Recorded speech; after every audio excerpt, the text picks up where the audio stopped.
For our first foodie cake, we're making a spaghetti and meatball cake. I start off by stacking my cake layers followed by buttercream, and I coat the entire cake with white chocolate ganache. After that sets, I add my fondant and I turn it right side up.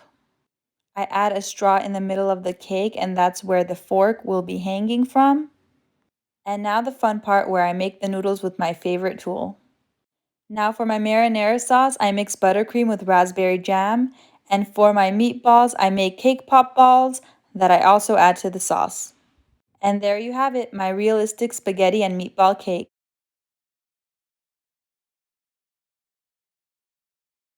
For our next foodie cake, we are making a hot cocoa mug cake. I start off by stacking my chocolate cake followed by my chocolate ganache and marshmallows.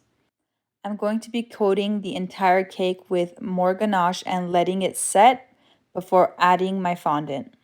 After this step, I'm going to turn my mug right side up and add the handle of the mug that I've also made with fondant. Now to make it even more realistic, I'm going to add drips of ganache and top it off with my whipped cream. And of course, we can't forget the marshmallows at the very end. And there you have it. That is my hot cocoa mug cake.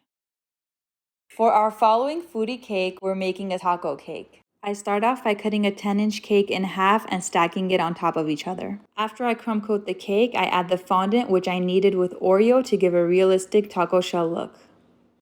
For the meat, I use Reese's Puff cereal that I mix with ganache. I use dyed coconut for the lettuce, strawberries for the tomatoes, and fondant for the cheese. And of course, we can't forget the sour cream, so I put a dollop of buttercream with some olives, and here's the finished look. For our final foodie cake, we're making a cherry pie cake. We start off by adding our chocolate cake in a pie tin, followed by our buttercream and our cherry filling. We add more of our gooey cherry filling, and then we decorate.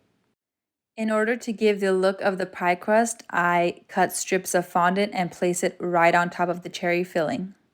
In order to give an even more realistic look, I paint the pie crust with some edible paint, and that's our final look. I hope you guys enjoy.